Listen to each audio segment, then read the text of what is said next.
If you've been going around the good old internet looking for the right podcast to fulfill your New York Yankees needs, well, I'll be the first to deliver the good news to you. You have found it. Here on Yapping Yankees with me, your host, Mike Scudero, you and I will be discussing the latest news, takes, and talk throughout the entire Yankee universe. Oh, and there may be some ranting on my behalf. Yeah. Anyway, what do you say we get to it? Let's get to yapping! Well, hello there, my fellow Yankee fans, and welcome to episode 248 of the Yapping Yankees podcast. As always, I am your host, Mike Scudero, your friendly neighborhood Yankee yapper with the best yap in all the land, here on January 26th of the year 2025, with yet another extra large order of the Yappuccino for you. Thank you very much. Oh my gosh, second episode of 2025, and also the last episode of January already, as February is mere days away. I cannot believe we're already almost through the first month of the year. Where does time go? I say it every friggin' week, so you guys are probably tired of hearing it, but still the question remains, where does time go? And that is a question I still do not have the answer for you, so you can sit around and figure that out on your own. But in the meantime, guys, it is great to be back with you again. We were not here last Sunday as the Yapping Yankees off-season bi-weekly format continues here because nothing of note really happened after our last episode on January the 12th. So we were not here last Sunday on the 19th, but here we are once again on January 26th as we are moving along here in the off-season as spring training grows closer and closer by the day. We are now 16 days away from Yankees pitchers and catchers reporting. Give me a hell yeah! Hell yeah, Stone Cold! Ugh, the baseball craving continues, guys. I think it was 2 weeks ago, I was saying that right after the new year came around, despite my ongoing trauma over the World Series, now everything ended for the Yankees in 24, that I've actually started to hit the point of starting to crave baseball again. And it's only getting worse and worse as the days continue here in early 2025. So we're still just wrestling with that as the days go along. But speaking of wrestling with something, just in case you guys happen to wonder, in case it comes across for the audio for this show today, I'm not really going to know until I get to editing later on, but in case you guys hear a little bit of nasally vocals on the part of yours truly, that's because for some reason I'm battling something very weird today.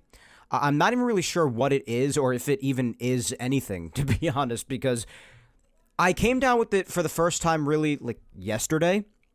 And it was because on Friday I went full idiot and decided, after a night of hanging out and studying for the Series 7 some more, and also my brother putting Interstellar on, which really just sidetracked things even more. After all that was said and done, it was 11:30 p.m., and I sat there saying, I had plans to work out tonight. Let's go do it right now. And I haven't worked out that late at night in a very long time, at least a couple of years, when I had started the latest workout ever at that point, when I'd started training at like 12:30 in the morning and finish at like 2 in the morning. That was a couple of years ago. So this was the latest I've started a workout since then, and I tell you, my body has made me pay for it. It said, go kick rocks, loser. We are giving you some crap to deal with tomorrow, and that's the way it's going to be, whether you like it or not. So after I didn't go to bed till about 2:30 or 3 o'clock in the morning, after all that was said and done, because my brother's friend was also here, and I was hanging out and talking to them after my workout was done, and then I had to still take a shower and whatnot, so I finally went to sleep. And I got up at some point in like the 10 o'clock hour the next day, and apparently my body still just did not like me working out that late the night prior and probably not getting as much sleep as I should have and not going to bed at a very favorable time for my body because I'd actually, for those who don't know, I have a very big problem with keeping my sleep schedule consistent. I am definitely an insomniac. I'd be shocked if somebody told me I wasn't. So whenever I happen to have a good schedule going where I'm getting a decent amount of sleep every night and going to bed at a somewhat decent time at least, and then I go off the rails with that on a particular night, let's say I keep it consistent going to bed from like midnight to 12:30, multiple days in a row. But then on like a Friday or Saturday night, I don't try to be too consistent because, you're always going to go off the rails sometimes, especially on a weekend when you don't have work the next day. But, like, if I'm doing that and then I go to sleep at, like, 3 a.m. one night after that, I pay for it the next day. And it usually leads to me just screwing up for the next bunch of days in a row and falling off the wagon, if you will, in sleeping terms, because it really is like a mental battle. Night owls like me understand this. People who don't have this issue probably think I'm mental, but I have this problem, and many others do too, so maybe you could relate. But my body did not appreciate that once again when I did that Friday going into Saturday, yesterday. And all throughout the day yesterday, I felt like my head was going to explode, and I just was very nasally, and I even had a post-nasal drip, but I didn't feel sick. That's the thing. And I still don't. My energy throughout this entire time since early yesterday has been at 100%. I even did a workout with my girlfriend earlier today. So I'm not sick. But I do have, like, phlegm. I'm nasally. It's just weird. So my energy's fine. It's just really odd. I slept better last night. I'm going to try to do the same again tonight, starting the work week tomorrow. But I don't know what the hell's going on. That's the point. So if you hear me a little bit nasally, long story long, that's what's going on with me. Because my body decided to just give me the bird on yesterday morning, and I'm still, like, recovering from it, even though I don't even feel sick. I know there's a lot of sickness going around right now. Like, there's a lot of people have the flu right now. Some people have colds, and, especially because we've had a freaking deep freeze in New York for so many weeks now. The winter has been very unpleasant up here this year. That's obviously not helping either. But I did feel better this morning after I had eaten some breakfast, and when I took a breath in, and all of a sudden phlegm, like, basically blocked my air passages in my throat. And I ran to the bathroom and promptly coughed up what looked like an alien embryo. And ever since then, it's been aces for me. Not to gross anybody out there. I know some people can't listen to that kind of talk, but that's what happened. And feeling even better since then. So we're doing all we can here, folks. We're all in the fight together, day by day, through this thing we call life. And that's what's happening with me, even though you guys definitely didn't have to know any of that. But this is my show. I'm going to talk about whatever I want, so that's the deal. So if you hear me a little bit nasally after that long, completely unnecessary story as to why I'm nasally, now you know why. But nonetheless, friends, we're still going on here, going strong.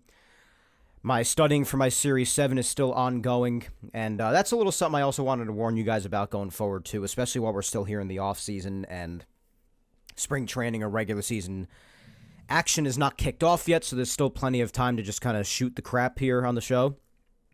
More so than when baseball's actually going on, obviously. So, as I continue in my studies, obviously it's not easy, but I'm doing all I can, getting through my 600-page textbook. By tomorrow, I should be on or around page 200 already, and I've only had my textbook for about a week and a half or two, so we're making good progress. To finish this off before I head off to Japan in late May, but because of that crunch to do that, I was telling you guys about that a couple of weeks ago, and just as a reminder, there might be some months coming up where if I'm crunching in some studying and I'm doing what I have to do, especially on a weekend when I'm not working, because I do have a full-time job in finance and my time is kind of strapped as it is. If there are times where I need to dedicate some studying on a Sunday, where I would usually be doing a Yapping Yankees episode, this does apply for when the season starts, too, from like late March through to like late May when I leave for Japan. There are going to be some Sundays where I might have to take off, and it might be pretty last minute. Of course, I'll let you guys know on social media. That's why I always tell you guys, along with obviously just following me along on social media just to see what I'm up to and what I'm talking about and engaging and all that. This is also another reason, an important one, to follow me on social media, if for nothing else, so I could keep you properly posted on Yapping Yankees news and stuff like that. Facebook fan page, Mike Scudero NY, Twitter or X at Mike Scudero, and Instagram, Mike Scuds97. Little shameless plug there for you. But I'll be keeping you posted on those in the coming months if there are Sundays that I have to take off, because there might be Sundays that I cannot do a show because I've got to allocate some time to studying. Because as much as I love this show and I love to, take a little bit of a break from life and distract myself and talk some Yankees with you, this kind of takes priority, especially when it comes to financials, because not only am I in the finance industry, But just so you guys know, I do not get paid anything to do Yapping Yankees. I don't have sponsors or nothing like that. And that's a choice of mine, and that's fine. I just view Yapping Yankees as a very fun and engaging side project that I love to do every week, and I love interacting with you guys, and that's good enough for me, at least for now.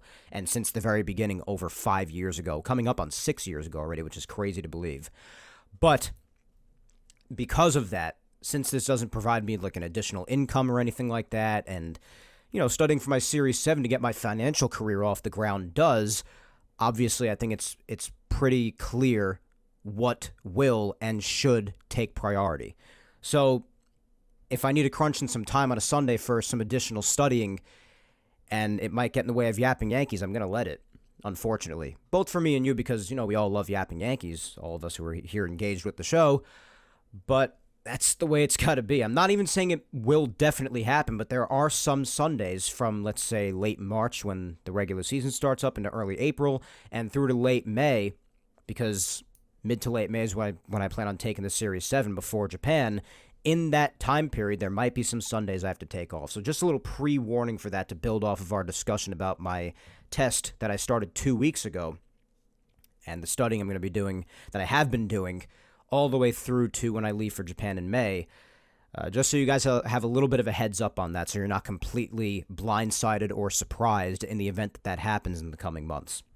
So just a little bit of a heads up for you guys there. But other than that, the Series 7 studying, it's going well. Some things are complicated, some things are not, especially because I have the gift of doing a lot of these things firsthand when I first got into finance about 1.5 years ago, so I've seen a lot of it firsthand. So some subjects I'm already familiar with, some I'm not, and some are very challenging. A lot are very challenging, but just working my way through it and trying to stay consistent, because when you have this much studying to do and there's this much material and information overload, a lot of it is about consistency as much as you can manage. So just doing the best I can, guys, but other than that, the rest of my mind is basically focused on how quickly the offseason is moving along, everything that has continued to happen, or I should say has not really happened, in what has been a mostly very slow January for the baseball offseason, which is why the vast majority of my mind is just focused on the countdown to when pitchers and catchers report, to where 2025 baseball overall, let alone Yankees baseball, is becoming that much more real and that much closer. Once again, 16 days only until pitchers and catchers report, at least for the Yankees, February 11th, which is 16 days away once again as we stand here on January 26th. So that's really, really exciting stuff, guys. I guess we'll dive right into Yankees news and continue not to waste that much time. I think I wasted enough time on my nauseating phlegm story before, so let's just keep moving along. But very similarly to 2 weeks ago, the last time we yapped here on Yapping Yankees, not too much happened for the Yankees besides some minor moves, and a little bit of a pun intended there. There you go. Considering these moves are minor league moves.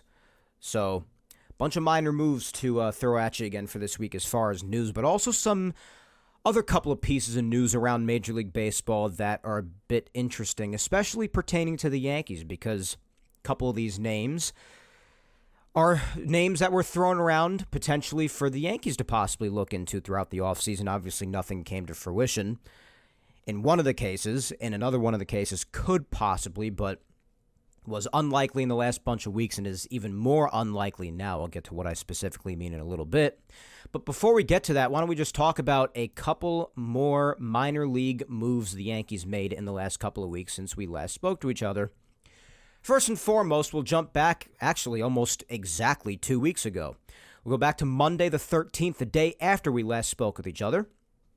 And the Yankees had announced that they had actually signed Dom Smith to a minor league deal, which is super interesting. Former Met, obviously, has jumped around a lot the last few years, has even gone down to the minors, at least for a little bit at times, and had a little bit of a tough time finding a definitive landing spot, especially on a major league roster the last couple of years, most recently coming from the Red Sox and the Reds, at least as of 2024. Spent a little bit of time down in the minors as well.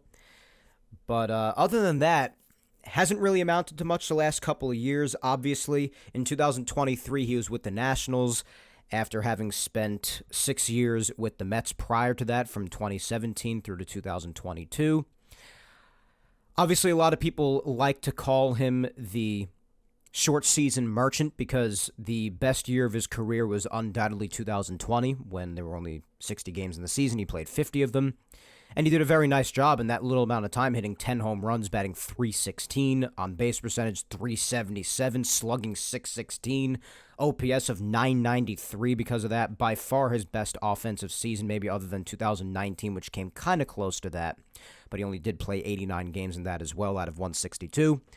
But other than that, Dom Smith hasn't had too much of a career to speak of, obviously. But I basically reiterate what I always say when it comes to minor league deals.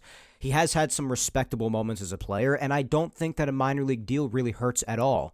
I think it's pretty good to have somebody who has the major league experience that he's accumulated over the last bunch of years, and he's had some good moments as a Major League Baseball player. He's built up a good resume as far as the amount of time he's spent up here. He's played a combined just under 700 games, so he's seen quite a bit up here.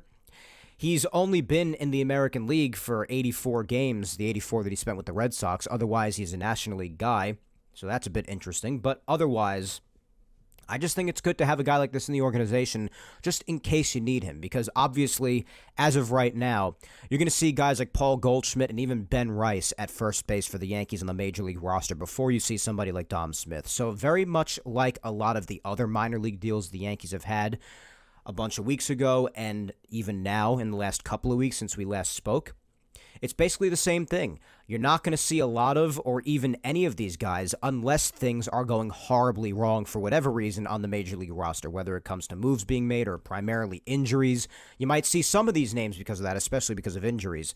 But otherwise, you're probably not going to see most of, if any, of these names that are being signed to these minor league deals of late. But it's good to have these guys in the organization in the event of an emergency, especially someone with the experience and the years that Dom Smith has accumulated in his major league career.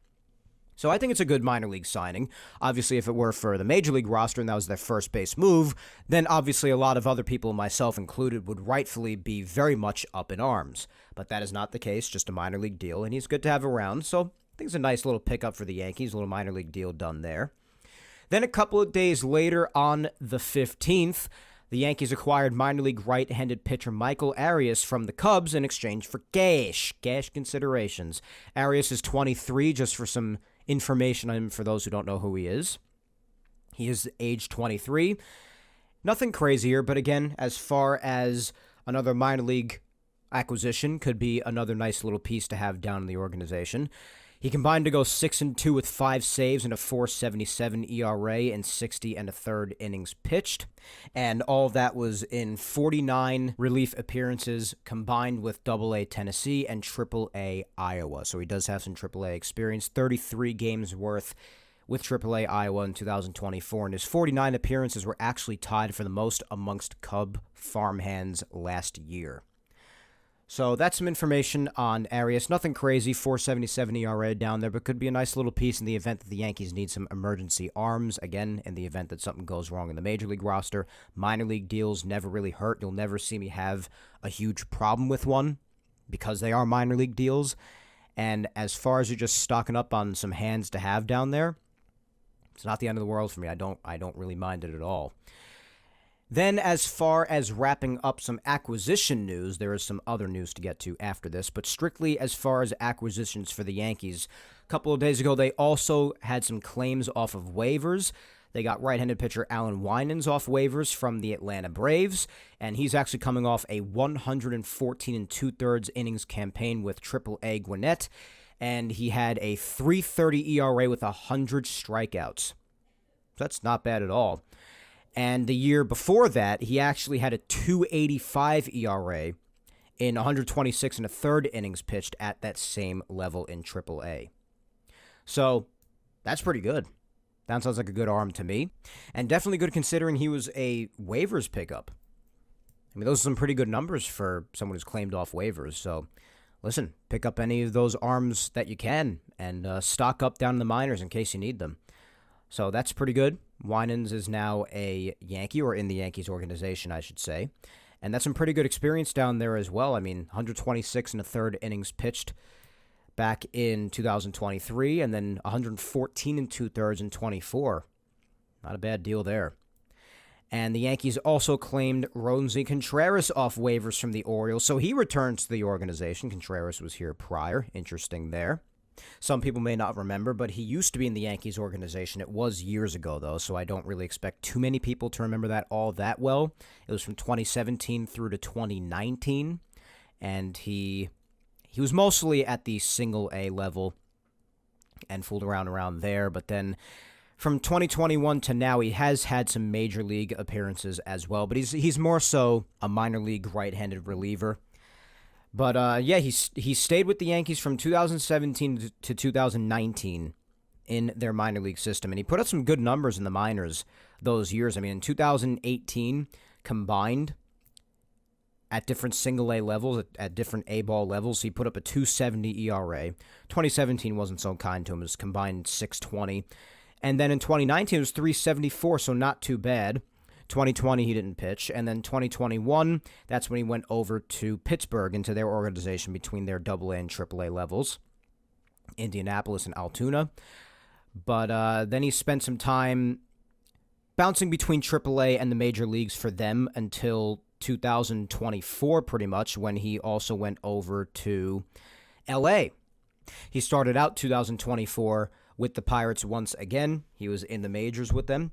And then the Angels acquired him later on. And now, for 2025, he returns to the Yankees organization after the Yankees picked him up off waivers. So that's another relief pitching option that the Yankees could use if they need him at any point throughout the season. He's definitely tended to be more effective in the minor leagues, but even for the major leagues, if the Yankees need him at any point throughout the year, he's got some good stuff. He's got a fastball that ranges from the mid to higher 90s, sort of higher, but mostly in the mid 90s. And he's got some decent breaking stuff. So if the Yankees ever find a need for him, he's there if they want him. They picked him up off waivers. So between the waivers pickups and some more minor league deals, some smaller news for the Yankees, but some more transactions nonetheless to report to you this week on that front. Some other big news, and I wanted to talk a little bit about this because this was huge for me to see this past week, and I honestly couldn't be happier. But the Hall of Fame inductees for 2025 were announced, and I've been very vocal about my gripes with the Hall of Fame, particularly its voters, because oftentimes, and this doesn't apply to all of them, but it definitely has its fair share of spiteful, biased morons voting for a lot of these people or not voting for them in the Hall of Fame year in and year out, and just using their ballots to act like a bunch of 5-year-olds.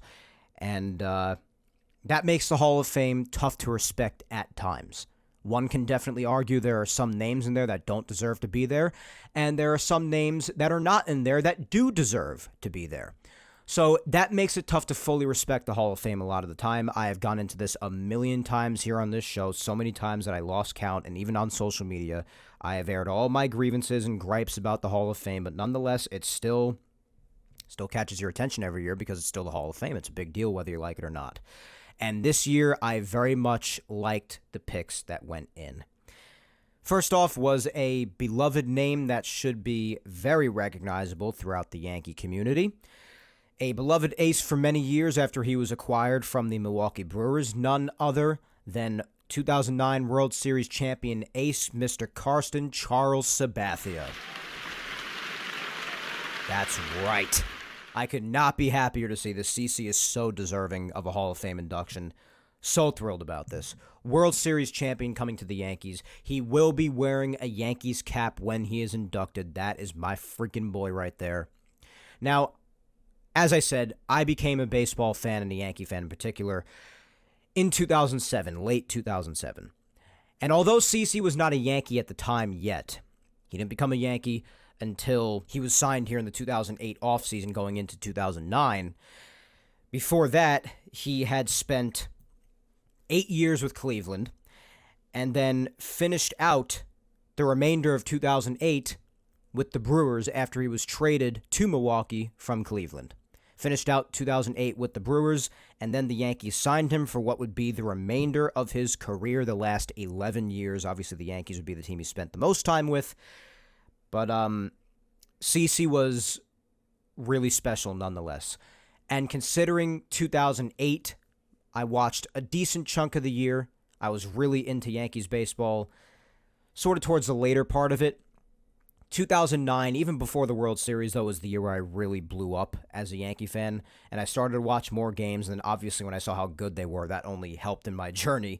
So, went throughout 2009, and that was his first year there, and that was really towards the beginning-ish, sort of when I really, really started to get into the Yankees, even though that wasn't really when I first started watching them at all.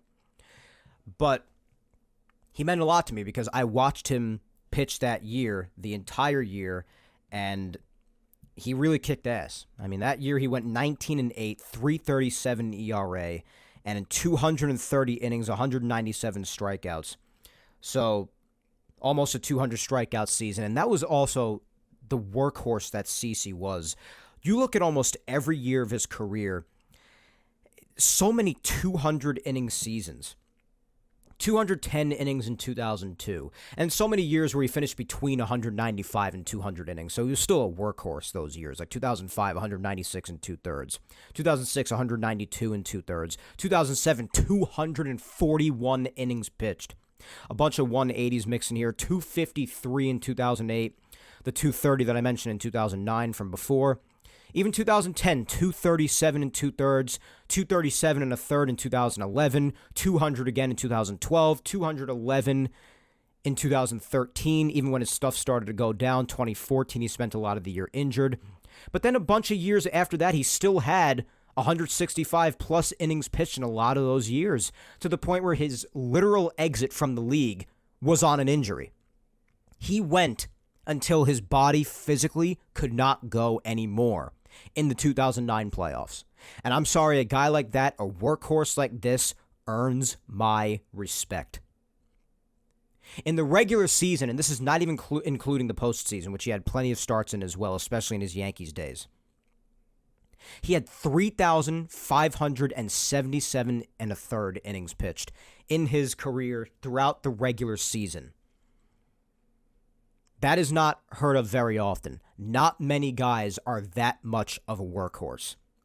Let alone the fact that he also had almost 3,100 career strikeouts, 3,093 to be specific. 3.74 career ERA. Unfortunately, it would be lower if in the later years of his career he didn't have to go through that adjusting when he lost his velocity. He lost some of that weight that he had, and then his velocity went down, and he had a tough time kind of trying to rediscover who he was as a pitcher without being able to throw hard. Ultimately, though, towards the end of his career, he had points in time where he kind of figured that out a little bit. Like, he had times from, 2014, he had a 5.28 ERA in a year where he was majorly hurt a lot. 2015, 4.73. Those were really the tougher days for CC. 2016, it started to make a little bit of a turn for the better, though. His first time in a couple of years finishing with an ERA under 4 at 3.91, so that was an improvement. And his strikeouts made a little bit of a comeback, getting over 150 again for the first time since 2013 at that point. 2017, ERA in the 360, so it's continuing to go down, 369. Then 2018, 365, especially when you're considering he's reaching older age at that point. I mean, at that time, 2018, 2019, he was still not only going through those obstacles of trying to rediscover himself and reinvent himself as a pitcher without his velocity, but he was also climbing towards 40 in age. So when you take all those factors into consideration, the fact that he started to show that much improvement towards the later part of his career is admirable and very respectable. It really, really is. So I remember how happy I was to see that, because it was very frustrating and upsetting to watch him go down the way he did in 14, 15, a little bit of 16, even though that was when it started to turn around a little bit. But it was upsetting to see, because CC was one of my favorite pitchers. Let alone, you want to talk about a dog, like you heard the dogs in 2024. CC was a dog. This was a guy towards the later part of his career, that famous point in Tampa. There was that whole situation towards the end of his career back in, I think it was at the end of 2018, when the Yankees were at the Trop. And he had accidentally, this definitely didn't look intentional. At first, CC had hit Jake Bauers, who would later become a Yankee, of course, but at the time he was on the Rays, he hit Bauers on the hand with a pitch, and it didn't look intentional at all. But then Andrew Kittredge threw really up high, sort of towards the upper body, towards the head on Austin Romine at the time. And Romine had to like dip out of the way. He almost like just like fell right on his ass to try to avoid the pitch. And CC didn't appreciate that whatsoever. So then when he went out the next inning and he faced Sucre, one of the Rays hitters at the time, he threw right at like the upper part of his legs. It was clearly intentional. He got thrown right out of the game as it looked like he completely expected to. Couldn't give a crap less about it. And he proceeded to then point right to the Rays dugout and say, "That's for you, bitch." And sent a clear message. And also, in case anybody gives a crap about it, at that point in time, with his situation with the innings pitched for that year, since I was at the very end of the year, if he had pitched 2 more innings, because that was his last start of the season, I believe, at the time. It was the very end of 2018, I think. But if he had thrown 2 more innings, he would have also earned himself another $500,000. Not that that probably matters to the average person out there. When it comes to another person earning that sort of a thing, $500K is a nice payday for any one of us ordinary people out here. But for hearing that a baseball player who's really getting a lot of money could make that extra $500,000, probably nobody cares. But just goes to show CC's character. That not only is he willing to sacrifice that additional money, which is a decent payday for anybody, but he always stood up for his teammates. Anytime there was some sort of a brawl or a disagreement or some sort of a conflict at all on the field, he was the first one out of the dugout hollering at the opposition. And you didn't want to screw with CC. That was a big boy. So a lot of the time whenever he would start hollering, a lot of people would back down or they just would make idle threats when they're like yelling back at him, but they wouldn't ever actually do anything against him because he was huge. But he really just had a very admirable tendency to stick up for his guys and stick up for his team, even at the sacrifice of something beneficial for himself. Didn't really matter. He didn't care. So he stuck his neck out there for his guys. He was as loyal as they come. He pitched some of the finer games I had seen in my time as a Yankee fan. He's a World Series champion here with the only World Series title that I was old enough and a fan of to comprehend at the time, and that means unbelievably a lot to me, personally. Tugs at my heartstrings. Just a lot of things go into this. Also, the career win total for CC as well. 251 wins. You finish between 250 and 300 wins, especially nowadays. That's very impressive. Even had a career WAR of, and I don't really look at WAR all that much, especially when it comes to pitching, but 61.8 WAR in his career. CC is no doubt one of the better pitchers in the last handful of decades. Really great left-handed arm that will and should be remembered for a lot of years. Now, towards the later part in his career, I know a lot of people will be quick to mention that he wasn't nearly the best pitcher on the team anymore, but he had still accomplished what he did. He still meant what he did to the team, and he still, very admirably so, as I said, managed to find a way to even somewhat reinvent himself later down the line as an older pitcher later in his career. That is very hard to do. And I'd love to even hear from other professional pitchers. They would probably support that even more so than I can, as someone who didn't play baseball at the professional level and never will. Just how difficult having to do something like that is. And he was still heavily relied upon in big games, especially in playoff starts, and he delivered a lot of the time. So, regardless of his later career struggles, maybe inflating his ERA more than he deserved, and the struggles and difficulties he went to throughout all of that, he also had his difficulties with alcoholism, obviously, but that was a personal battle that he found his way back from, which is also very respectable, because that is, to say the least, very difficult. I mean, you don't even need to hear me say that. We all know that. But he had his own issues with that, and he had to take some time off because of it. He had even admitted himself to rehab in 2015, so one could argue that on top of him losing his velocity and his weight, I mean, that could have been a big cause of it. And then after he came back from rehab, that was when we started to see the turnaround for CC, when he started to reinvent himself later in his career as a pitcher. So he went through a lot of his own personal battles and went through a lot of those battles as a result of a lot of that on the field when it came to having to reinvent himself later in his career. And it was incredible. So, in my opinion, CC Sabathia, more than deserving of this Hall of Fame induction, over 250 career wins, an ERA that got a little bit inflated by his later in his career struggles, but still just fine to me. The workhorse that he was with the amount of innings he pitched, having well over 3,000 career strikeouts, which is not to be turned a blind eye to, and also how successful he was in the playoffs and a great deal of huge playoff games for the Yankees throughout the years. He is definitely deserving of this, a World Series champion, as I mentioned before, obviously. Congratulations to CC Sabathia. I cannot be happier to see him in the Hall of Fame. He just means a lot to me personally as Yankee pitchers that I have watched in my time as a fan in the last 17, 18 years. So, awesome job by CC Sabathia. More than deserving. Thrilled to see it. But it didn't end there. Also inducted into the Hall of Fame was Billy Wagner. So to start things off, we definitely have a couple of really good pitchers here, both lefties as well. But Billy Wagner was a reliever, as a lot of people out there know. Some people actually, when I had mentioned Billy Wagner, some people actually didn't know who he was. There's some baseball fans who maybe are on the newer side that didn't really know him. I was kind of surprised by that. But he was definitely a full-time reliever. Didn't always close, but close for the vast majority of the time, obviously. So a very, very good back end of the bullpen kind of a guy, and also reliever and closer specifically. 422 career saves. But nonetheless, even if he wasn't closing, he was just a fantastic pitcher. I mean, there was only 1 year in his entire career that he had an ERA over 285. That's insane.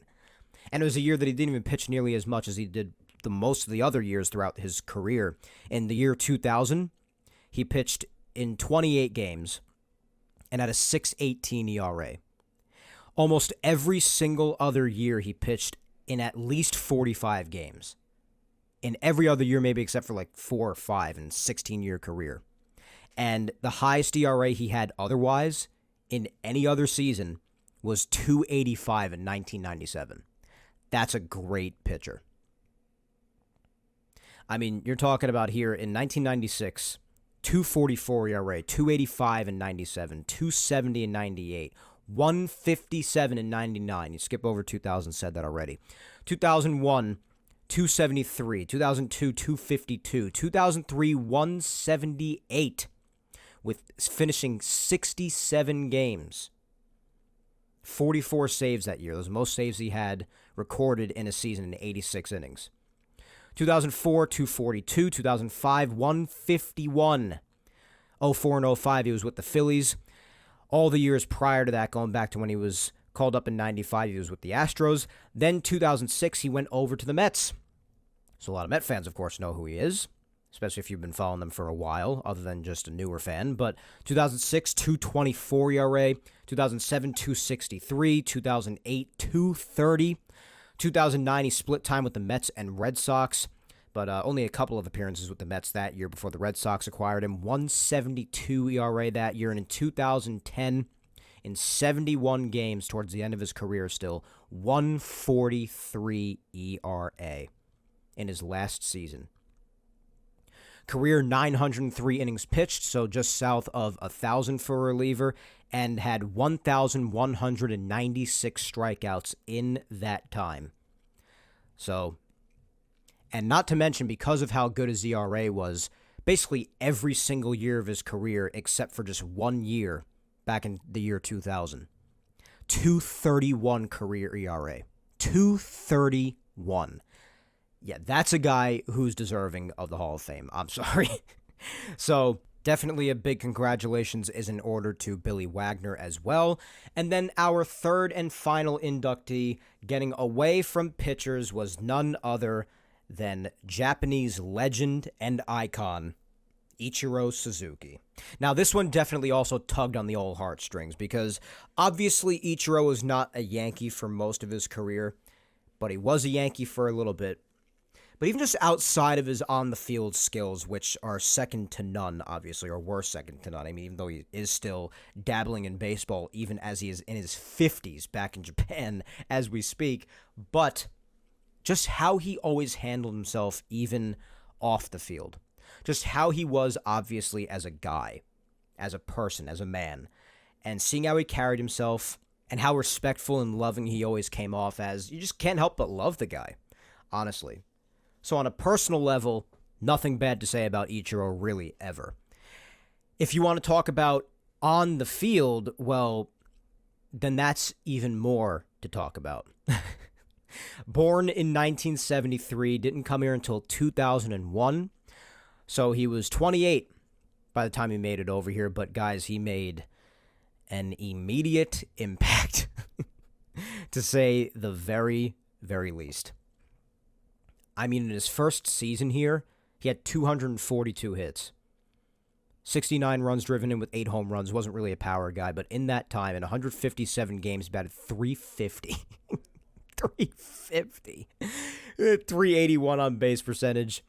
457 slugging and an 838 OPS, despite not using power. And I say using power instead of not having power, because people always spoke about throughout the year something very interesting. A lot of people always spoke about, especially back in his Japan days, that Ichiro had a power stroke to him and that he participated in some home run derbies in the past and he could hit nukes. Like, he had a power aspect to him, even though he's a very thin and tall guy, very stick figure-ish, very thin. But he had power to him, which was very interesting to hear. But in Major League Baseball, even though he did have his home runs, sure, I mean, like in 2005, he hit 15 home runs. I mean, it's not a lot, but it's not nothing either. But he took the slap hitting approach. That was most of his game to begin with, but hearing that it was mainly vast majority that throughout his major league career, when he also had the ability to have a stroke of power, was very interesting. A lot of people even said that if he was ever in the Major League Home Run Derby, he would beat a lot of people, and that was crazy for me to imagine at the time. But hey, I believe it. Considering his hitting ability, I was convinced that he was capable of anything. So obviously, right off the bat, pun intended again, in 2001, which was also the year, in case anybody forgot, that the Mariners won 116 games. This is the only team after the 1998 Yankees won 114 to defeat that record. But in that year, in 2001, as I said before, I gave Ichiro's numbers earlier, still fantastic, but that wasn't even the best of Ichiro, if you could believe that, if you didn't already watch most of his career, know firsthand. But he had 242 hits that year. In 2004, he set the single-season record for hits at 262. And that year, he batted .372 with an on-base percentage of .414. It's just insane. The slap hitting, the bat to ball, doing anything he could to make any sort of contact he can. Just remarkable. And right basically up until like 2017 and 18, towards the very end of his career when he was with the Marlins and then the Mariners at the very end when he went back there, he played almost every game every year. Even when he went to the Yankees for about 2.5 years. I mean, in 2012, combined with the Yankees and Mariners, he played all 162. 2013, he played 150. That was the lowest he ever played, along with 2014 with 143, and 143 again in 16, and then 136 in 2017, so that was the lowest. But other than that, he was always out there. Always out there. I mean, always having amongst the most plate appearances and the most at-bats in the league so many years throughout his career. And the hits, excluding Japan, 3,089 hits in Major League Baseball in 19 years in this league, when he was already in his late 20s. So could you imagine if he played every year of his career here? I mean, you never know. Because in 2019, when he finally decided, after just a couple of games, to call it quits for Major League Baseball, I mean, at that point, he was 46 years old. 45, 46. He was in his mid-40s. So that's just insane. From 27, 28 years old to like 45, 46 years old. Bonkers. Can you imagine if he played his entire career here? Now, this is an intense discussion for many because when it comes to counting the stats from foreign countries, a lot of people, and rightfully so, because although other countries definitely have vast amounts of talent, don't get me wrong, it's still not where the finest overall collective talent in the world is, which is where Major League Baseball is located here in the United States of America.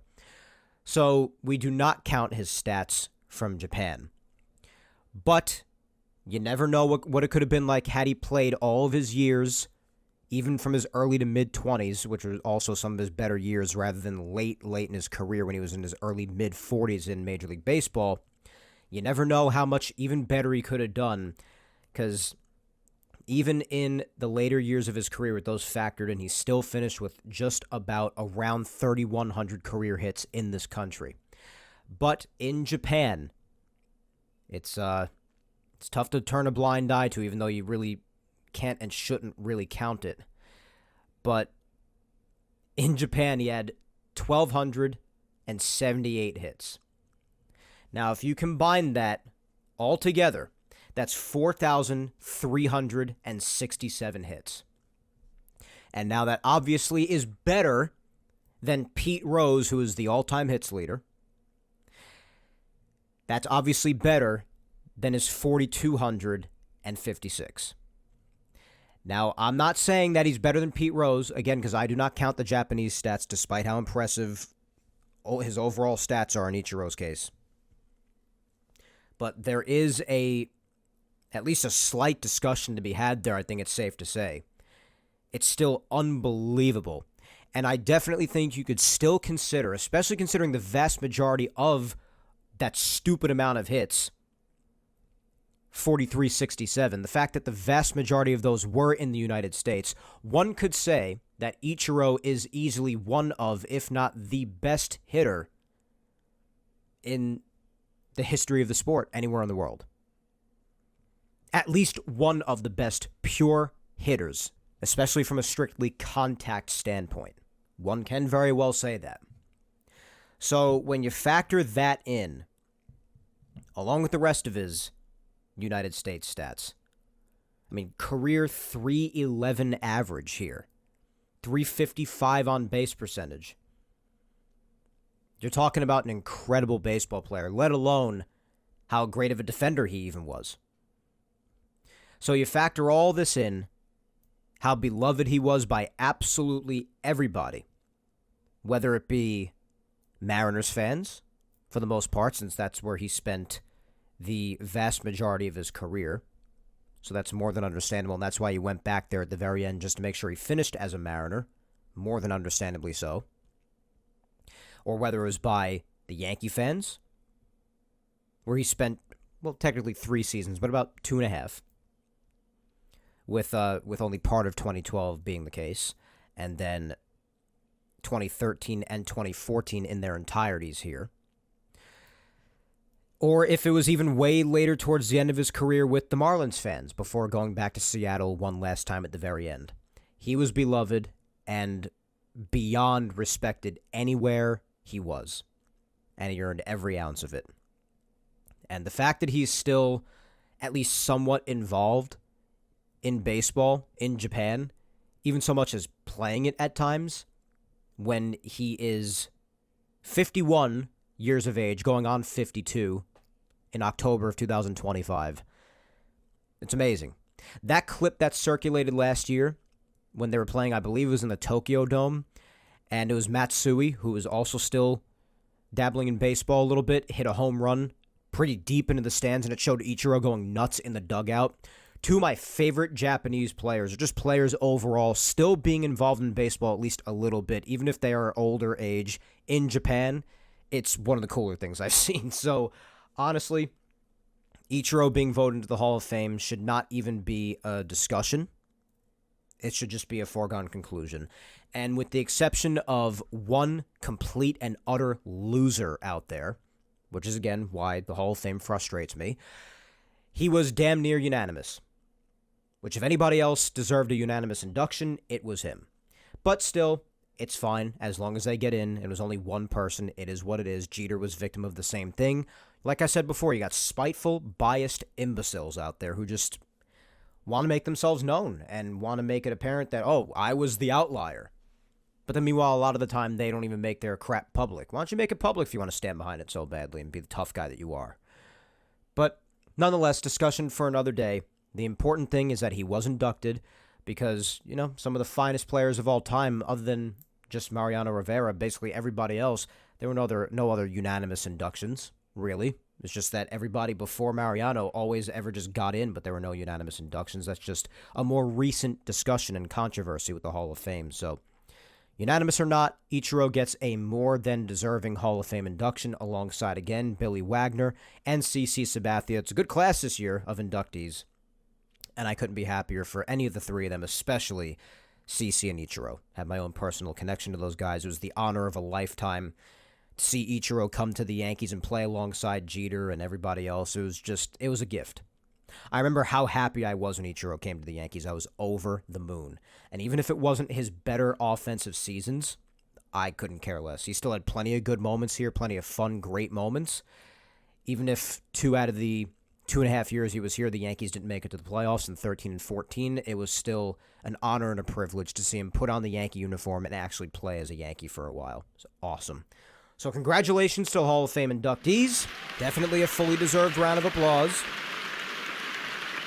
And that's the deal for 2025 for the Hall of Fame, guys. So that's really all the major news when it comes to the Yankees, or just in general, partially pertaining to the Yankees, especially when it comes to CC in particular, but also Ichiro. Hall of Fame announcements just some days ago, so I wanted to hit on that as well. And the only real other couple of pieces of news just around the league before we get to the social media question for today's show was a couple of interesting things. Just some things that could have pertained to the Yankees in the past, but really did not ultimately. Just in the last few days, it was announced that Anthony Santander actually went to the Blue Jays back on Monday, 6 days ago, as one of the worst off seasons I have ever seen continues for the Orioles. I mean, now you have two vital parts of their team, at least as of last year, that are now gone, and Corbin Burnes, who was their ace, and Anthony Santander, who hit over 40 home runs for them. So Baltimore's brutal and incomprehensibly humiliating offseason continues. They continue to just take steps down, honestly, when it comes to their big league roster. I don't really understand what they're trying to do here. I mean, they already took a little bit of a step down from 2 years ago in 2023. Last year had less wins and still managed to not win a single playoff game. And now they let Corbin Burnes and Anthony Santander go. So I'm not really sure what the goal is there, but nonetheless, they lose Santander to the Blue Jays now, stays within the division, which is super interesting, goes to a division rival. And we'll see how that goes. And the main reason I bring that up is because some people were wanting Anthony Santander to go to the Yankees for months. I mentioned his name amidst those discussions, obviously. He was not someone I was particularly interested in having, sort of a weaker defender, which is not what the Yankees need. And especially if you were talking about him playing the outfield, potentially. And even though he has a great ability to hit home runs, which would be only helped with Yankee Stadium, especially when hitting lefty in particular, but if he wasn't hitting home runs, not too much was happening. And even though the Yankees could always afford to get some more pop, it wasn't something that I was particularly interested in when it comes to comparing him to certain other guys that the Yankees have already gotten or could still manage to get possibly. So it's not the end of the world that Santander is not a Yankee. I'm not bothered by it, but it definitely is super interesting that he goes to a division rival and that the Orioles continue to let some of their bigger guys just take a stroll right out of town. So it's definitely very interesting. And the last little point that I wanted to make here is that this just came out earlier today, I'm pretty sure, actually. Houston had traded Ryan Presley, who spent a lot of years as their closer for the vast majority of the time, as we know. They actually traded him to Chicago, to the Cubs. And not many people are expecting much to go back to Houston. I mean, at least that's what I saw some beat reporters say. Although this was purely what appeared to be a salary dump for the Astros. But Presley did have a no-trade clause on his contract, so he had to waive that in order for this to happen. So the Astros lose one of their more elite relief pitchers. Definitely very interesting there, but they seem to be okay with it. They wanted to dump the salary off. And now it's the Cubs' turn to worry about that. I don't really have too many contract details as to what happened with that because it is recent news, and I only just saw it a little bit before I started recording. But so he's on the Cubs. Interesting turn of events there as the Cubs become a little bit more even of an interesting team to watch or keep some eyes on for 2025. But main reason I bring this up when it comes to the Astros is because since they are dumping a great deal of, if not all, of Ryan Presley's salary when it comes to trading him to the Cubs, this could lead to something else potentially with another player entirely that we've spoken a great deal about that I admitted, despite my personal issues with him, that he would probably be the best remaining option to plug in that last hole in the infield that the Yankees are in need of. And the man I speak of is Alex Bregman, because he's been saying over and over again that he won't settle for a shorter-term deal, even though February is mere days away and he is still without a job, still standing real firm on that hill that he appears just about ready to die on. But he has made it more than clear that he is not settling for anything less than what he wants, especially as far as the total of years. And he's asking for an amount of money that I don't know if it's totally worth. I mean, you get a lot from him. You get some really good defense and a respectable hitter for sure.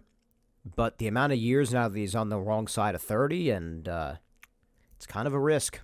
And I think it's a little bit too tall of an ask, but he's not wavering on it. And now, since Houston has dumped Presley and his salary off, some are saying that it's possible that Bregman could be headed back to Houston since they just opened up some financial room for themselves.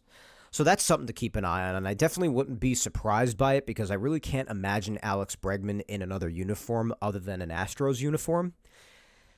So, despite my hope that, regardless of my personal issues with him that run very deep, that the Yankees might at least take a little bit of a run at him purely because he is the best possible option out there for whatever it is the Yankees need else to plug in their infield hole and lineup hole as well.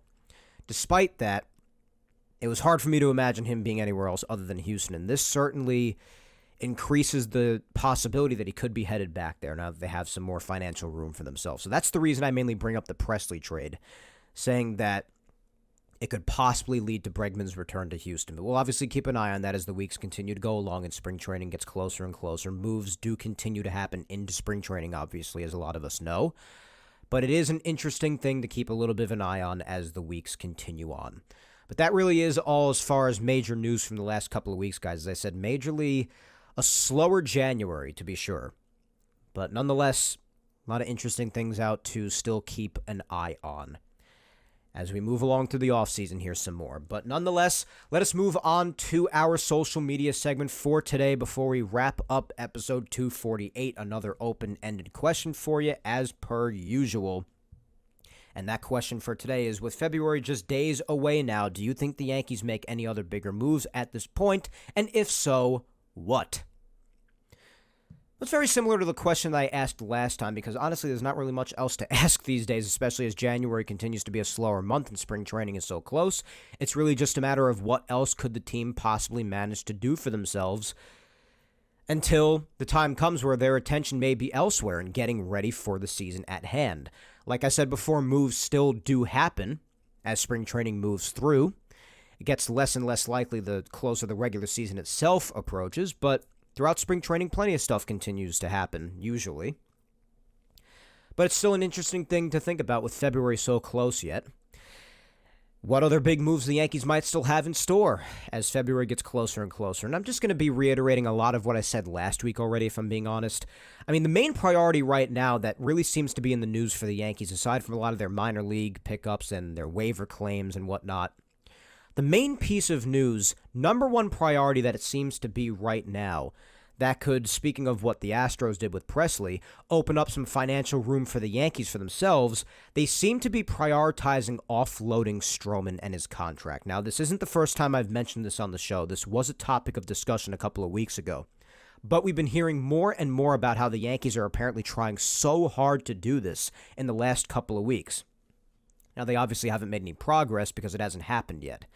but they really do want to offload Stroman. I don't blame them for wanting to do that. I think it's a little bit weird for it to be that blatantly out there. Like, let's say they do hold on to Stroman. Like, how would he feel about things? Like, oh my God, this team really tried to strongly offload me in the offseason, yet I'm still here, probably with not much of a role to speak of, maybe other than a long relief role, because the rotation's actually looking much better this year around than it was at this point last year. It would just kind of be super weird, in my opinion at least. Maybe some would disagree with that, but I think it would be kind of odd. But nonetheless, it does seem to be something that they're trying to actively do right now, day in and day out. It's really, really just out there that they want to offload Stroman. Now, I don't know if this is being inflated more than it actually is throughout the media, or if it really is how hard the Yankees are trying. But if it really is, and they are trying hard, man, because maybe they do have some other moves in mind, but maybe they're waiting for the moves to come to them, perhaps, and in order for that to really happen, for them to think about anything else, maybe they want to clear some more money off before doing it, and Stroman's really the finest case to do that, even if it is just purely a salary dump like they're saying the Presley trade was. But, I don't know, it's kind of weird. Like I said, they kind of showed their hand a little bit with the amount of money they were willing to spend for Juan Soto, and they've only spent like a fraction of that on multiple other guys combined to this point since they missed out on Soto. So I don't really know why, in that case, when you're talking about strict financials, like why they're so insistent on having to offload Stroman before doing absolutely anything else. I think it's a little strange. I guess just budget managing, I guess, but I mean, you'll have to excuse me, as I usually say, for not having too much sympathy for the Yankees when it comes to money. But it's something that they seem insistent on doing. So, you know what? Whatever. If you want to offload Stroman so bad, then keep on trying. But if it's going to mean that they miss out on a potential player that they could really use, then I wouldn't really try too hard to do it. I would just prioritize getting the player. That's just my personal opinion. Like, if it's going to stop you from getting a Bregman or somebody else who would truly help you out in the infield as the names continue to just go off the board here, even if you plan on pursuing that Luis Arraez trade, which I know seems extremely unlikely at this point. A lot of people were talking about that. But, I mean, regardless of your goal to plug in the hole that still remains in the infield, depending on the position that Jazz Chisholm does not play, I mean, it just seems like they really want to offload Stroman before even thinking about anything else when it comes to getting another player. So that really does seem like step one for them. And it seems like they're not really letting anything else get in the way in the meantime, which, again, is a bit fascinating to me. But regardless, other than that, as far as bigger moves, if it's not going to be Bregman or like an Arraez trade, which I made my thoughts on a potential Arraez trade very clear on the last episode, I really spoke about all of the potential things that could happen for the Yankees going forward 2 weeks ago. I don't want to repeat myself too much, so if you want to hear some of that talk, then listen back to the last episode, number 247, from a couple of weeks ago on January 12th. But the one thing that I want to know about, and some people are going to be like, wow, Mike, of all the potential moves that could take place, this is what you're talking about. But it is something that I actually really hit on a couple of weeks ago and highlighted. Where's my guy Tim Hill? Like, what happened? What's going on? I mean, personally, I do know from, my good friend Lindsay, you might know her from Yankees Twitter. She's at Yankees Goddess. Go give her a follow if you didn't already. She's great. But a little plug for Lindsay if she's listening to this. You're welcome, Linz. But anyway, she watches Tommy Kahnle's live streams that he does a great deal of the time throughout the offseason. And I've watched him a bunch in the past, but I haven't watched any this offseason. I've been lacking on that, so my bad. But she said that Tommy said a lot, and I don't really think that we need him to even tell us this to know this just by simply watching the market ourselves. But he said on his streams that the market is like complete ass pretty much. Like, it's just bad, especially for pitchers, which is why he himself and other guys like Tim Hill could be possibly why they're unsigned. So, I mean, the Yankees could still get Tommy Kahnle back. I certainly wouldn't have a problem with that. He's had so much success with the Yankees, whether it be in his first run a bunch of years ago or his next run now. But, I mean, where's my guy Tim Hill especially, though, man? Because it's still highlighted a ton how much the Yankees need a left-handed pitcher out in their bullpen. And who better than the guy who proved to be nails, especially in October, a submarine left-handed pitcher like Tim Hill last year? Like, I've spoken about this a bunch. I don't know what the Yankees are doing in this regard when it comes to getting a solid lefty for their bullpen. Like, I'm not really sure what they're doing here.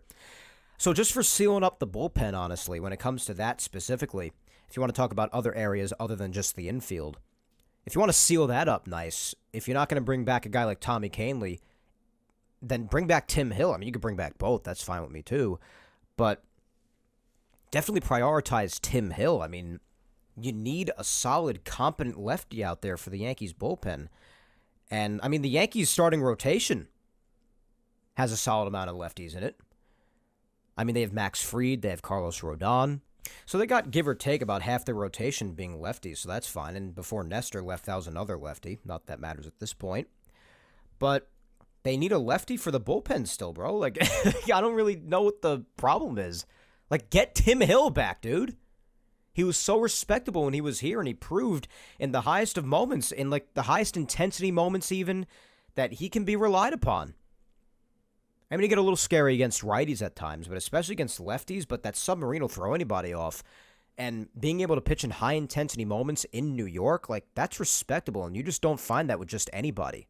Bring him back, bruh. Like, what are we waiting for? So that's a puzzling thing for me, like, why the Yankees haven't brought Tim Hill back yet. I would definitely hone in on that if I were them. But other than that, I definitely still think they need to figure something out for the infield. If you're not going to bring somebody in from the outside, then you're going to have to look from within, and you do have your options there. I did mention them a couple of weeks ago as well. I mean, even though he's definitely better as a utility guy, kind of gets exposed if he plays every day after a while. But, I mean, he's still a respectable player. Oswaldo Cabrera, you give Oswald Peraza since he's out of options, and you've just irreparably screwed him up over the years with just playing around with him, sending him down, bringing him up, sending him down, bringing him up, and then he's had his injuries. It's been a mess. You give him one last shot because you got to decide what to do with him. You have Yorbeat Vivas. That's a forgotten name for a lot of people. But, yeah, you can give multiple people a shot in whatever position Jazz doesn't play. I mean, either way, I still said that I would move Jazz back to second, so it's really third base, and that's where a guy like Alex Bregman, like a lot of people mentioned, would come in. But definitely as far as the Ryan Presley trade, like I said before, it's something to keep an eye on. But other than filling in what I think should be third base with Jazz moving back to second, and especially getting Tim Hill back for the bullpen, I mean, that's really all the moves that I could see happening going forward. But while they're so focused on strictly offloading Marcus Stroman, I'm not sure if anything else is going to happen. I'm not even sure if Marcus Stroman offloading is going to happen. I mean, who really knows? There's really not much traction otherwise lately. Like I said, majorly slow January for the most part. That's the deal. I mean, if they offload Stroman, I definitely think that bigger moves are possible, whether it's infield or just locking down Tim Hill for the bullpen. I mean, I know a lot of people are saying, oh, they're talking to Chafin too. I'd rather Tim Hill. Tim Hill has been here. He proved himself. Submarine left-handed pitcher. I'd rather Tim Hill. Bro is so much aura, too. Like, come on, bro. Like, it's just Tim Hill. So, that's really all that I consider a possibility left to happen, and all that really the Yankees need, to be honest, at this point, and just ride, see what happens at that point. Let's hear what some of you guys have to say.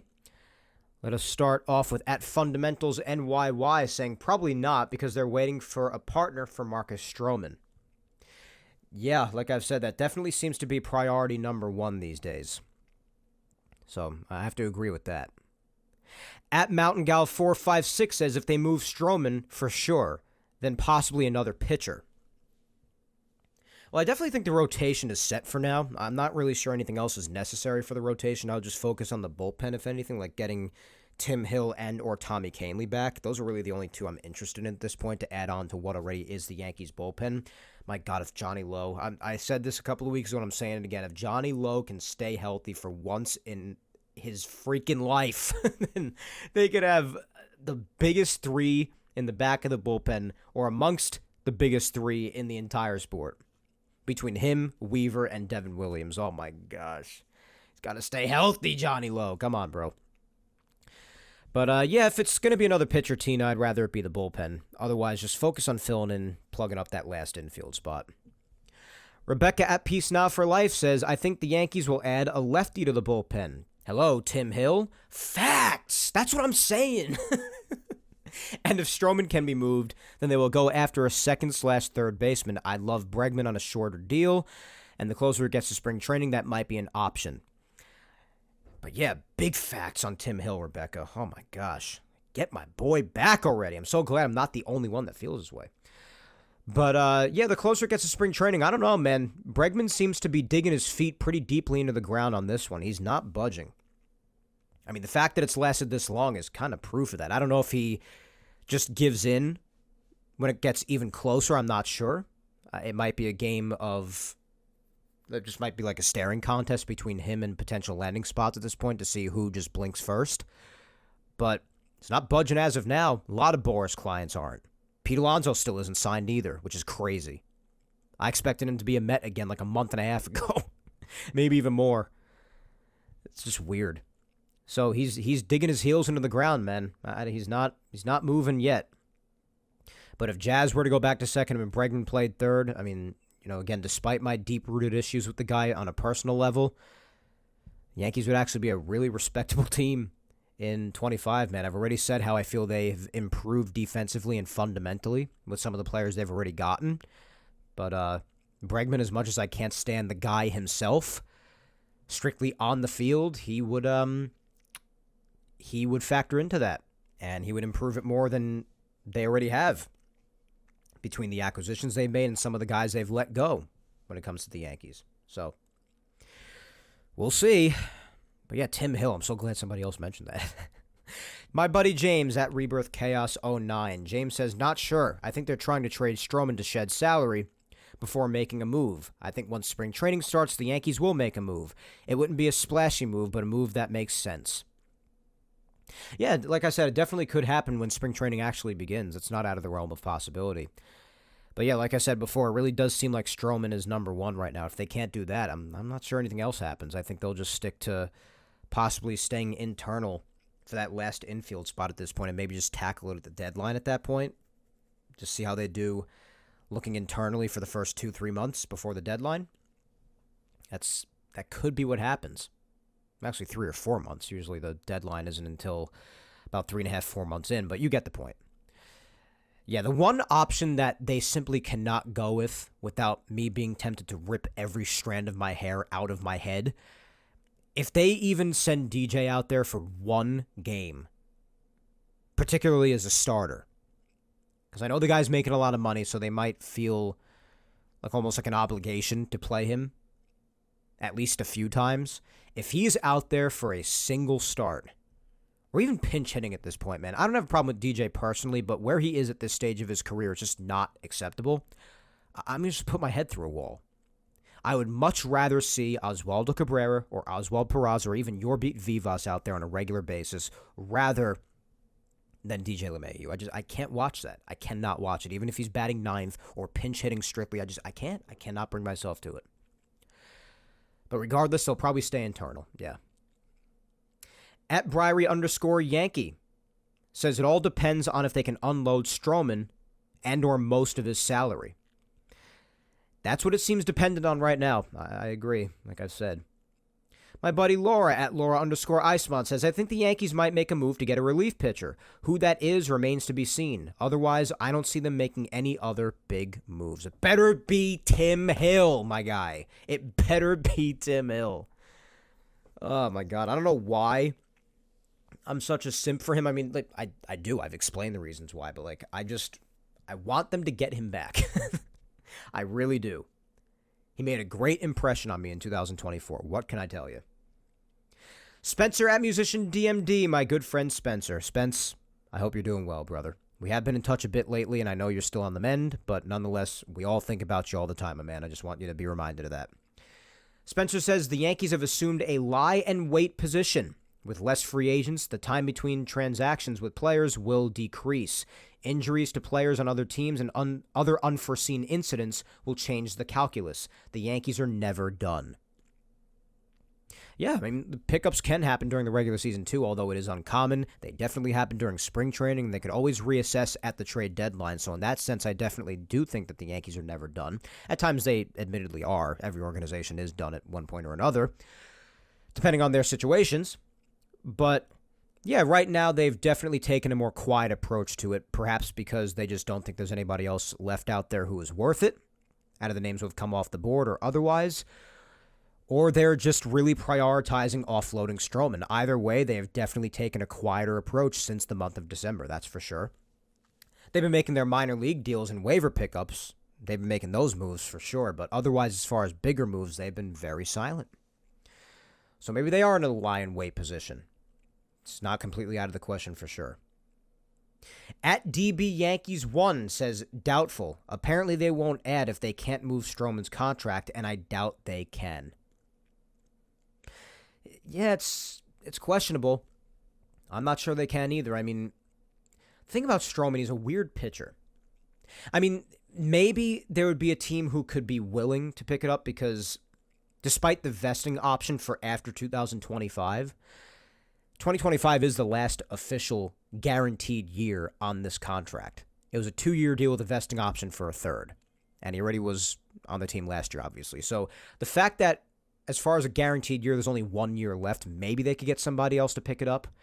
But I mean, he's still going to be making $18.5 million in 25. And he's definitely not worth that much, at least anymore. Because we know the kind of pitcher that Stroman is. Even if the Yankees use him for a decent chunk of the start of the year, Stroman is odd in the sense that he has been for years now a much better first half pitcher. He just falls off a cliff in the second half, as we saw again in 2024.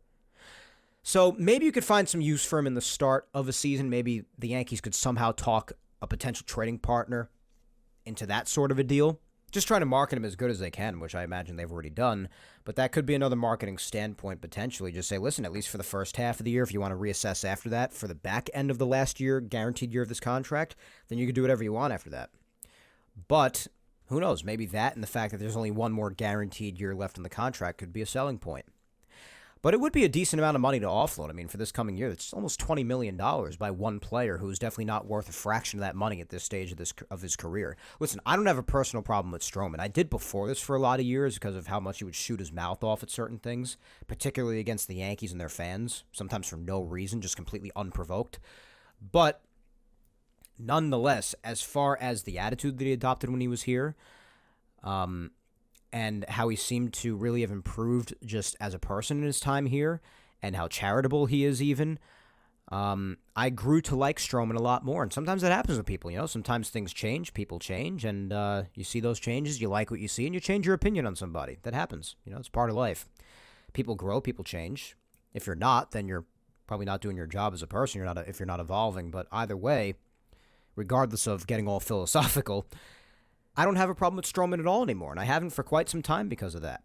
So it is kind of uncomfortable for me to talk about that in that light, saying, oh, you know, it'd be really great if the Yankees offloaded his contract. He doesn't deserve that kind of money in this stage of his career. Sad to say that as somebody who's grown to like him, but just strictly keeping it on the field. I mean, he really isn't worth that money anymore. It'd be great to offload. That's $18.5 million that could go to somebody next year who's far more deserving of that kind of money and could really help the Yankees in a position of need. Whether it's putting it towards the bullpen, on one or more guys, or filling that final hole in the infield, which I believe should be third base because they should be moving Jazz back to second. But yeah, they seem dead set on being real quiet until the event that happens. Potentially moving Stroman, but I'm not sure if they'll be able to either, man. It's tough. They might not be able to get a trading partner who is willing to take on that 18.5, even if it is just for one more year guaranteed. They might not have much use for him, but if it's someone who's sorely in need of pitching, starting rotation, or otherwise, maybe they could swindle something. Who knows? At Zalman888 says, during spring training is when a lot of this happens. Yeah, definitely. Certain moves can be made in spring training, definitely. We've seen that in the past. We'll see what happens going forward with that. Let's keep this a little bit on the shorter side as opposed to some past episodes for sure. Let's go to our final two, as always, before wrapping up episode 248 for the day. First up is my girlfriend, at Vic Salimo. And she says, I'm really not sure, but I don't really think there's much of anything else big left to happen, especially with how quiet they've been for some time now. Yeah, I mean, if how they've been for the past month plus is an indication of anything, then they probably are done. But I personally hope they're not, because I still feel like they have to fill that last infield position. I'd very much like an outside option. They could do it internally, but I'd rather that outside option. And if they do that, then I'll feel that much more confident for the team in 2025 than I already do, despite having lost out on Soto. But yeah, babe, I mean, we'll see. If the last month plus is an indication, though, yeah, it could be a bit quiet the rest of the way out here. Last but certainly not least is my mom, Julia Gina Scudero. And she says, "Hi, Mike. Welcome back." Thanks, Mom. Thanks for putting out another great show. I know it's not easy when you're relaxing on Sunday to have to put out 3 hours of work to enlighten us. We appreciate it. Well, thank you, Mom. I do very much like doing the show. I do. Once I get in front of the microphone, I have a great time. But, yeah, sometimes when there are times on Sunday where I get some of my only relaxation time of the week at times, it could be a bit of a task to get myself in front of the microphone. But when I get here, it's usually always worth it. But to answer your question, I'm not sure I'm educated enough to give you the right answer, but I say they should get more and more better hitters, as the Yankees tend to go blind when they're trying to hit a baseball way too many times. That's my feelings on what they should do. Thanks, Mike. Yeah, when it matters, sometimes the bats don't do what they're supposed to do, that's for sure. Especially the last bunch of years. Last couple of playoff instances at plenty of times, it's the bats that have come up short. And the pitching has actually pulled them through a lot of the time. So, yeah, as many bats as they can get, especially after losing out on Soto. We know that. We've said that so many times, and they've pivoted very nicely. We've spoken about that. I've very much liked how the Yankees have pivoted, but I've also been very vocal about the fact that I don't think that they can be done yet. I don't think they can afford to be done. Whether it be Bregman or somebody else brilliant that they could think up, I think they need to plug in that last hole in the infield with a respectable name. That's just been my opinion on it the entire time, and I'm sticking to that. If they have to go internal and just tough it out to the trade deadline, then it wouldn't be the end of the world, but it wouldn't be my preference, that's for sure. But I still do think that whether it comes to the infield or plugging in a couple more holes in the bullpen as well with Tim Hill, that they still do have a little bit more work left to do. But nonetheless, yeah, can never have too many hitters, especially ones that would truly benefit the team. I mean, like an Alex Bregman, there are a lot of hitters out there, even Luis Arraez, when it comes to hitting strictly. Not talking about defense, certainly not talking about defense when it comes to Arraez, because we know what the deal with that is. But when it comes to strictly hitting, well, Arraez could provide some of that too. You know, you're going to get a lot of bat to ball and a lot of hits out of him. Even if it is going to be a lot of singles, quite a bit of doubles too, but a lot of singles. But nonetheless, you're going to get a lot of offense. And the Yankees could never use enough of that, especially when it comes to the biggest moments. They don't always tend to come through, as we know, which is what my mom hits on here. And she is not wrong a lot of the time. But yeah, those are my thoughts on it. These are apparently a lot of your thoughts on it. Lots of answers that I also did not get to today, and I apologize for those who I didn't get to. But you know the deal. Just keep on interacting every week. I get to everybody at some point. Every once in a while, I'll get to you. I definitely will. It's just especially tough because towards the end of the show, and I realize how early it's getting, and realize I have to wrap it up. I'm like, I'm not going to get to everybody. But nonetheless, doesn't mean I appreciate you any less, my friends. You know that. Just listening, period. Listening to 5 seconds of the show means the world to me. It doesn't even matter. Just getting your attention at all in this low attention span society when there's infinite amounts of content out there, just in general, let alone with the Yankees just by themselves, and you choose me, it means the world to me. It really does. And interacting means that much more. Even if I don't get to you, I do see it. I promise. And it means the world. But nonetheless, with the end of the social media segment also comes the end of episode 248 today, my friends, which I can't believe. Unbelievable. We're climbing towards episode 250. Just 2 more to go. It's insane. But before I go, just a couple of quick usual reminders. Remember to follow me on social media. If you do not already, Facebook fan page Mike Scudero NY. Twitter or X is at Mike Scudero. My Instagram is Mike Scuds97. Don't forget to also subscribe to Yapping Yankees on all 4 of the platforms it is available on. That's YouTube, Apple, Spotify, and SoundCloud. Like, subscribe, comment, Please do any or all of those things to show your love for the show that you always do such a great job at doing, my friends, and just to spread the word as well. It means the world to me, like I always say. Just means more than I can even think to put into words. And if you've also missed any of the past Yapping Yankees episodes, well, do not worry. Episode 1, almost 6 years ago, all the way up to episode 248 today. Those are all available on Apple, Spotify, and SoundCloud. But if you're specifically a YouTube listener, you want to go to YouTube to get your content only, well, that's fine too. But just know that episodes 34 through to today's episode 248 are available over there. Not episodes 1 through 33 because I started uploading to YouTube later on into doing the show. But 34 up to today can all be found on YouTube.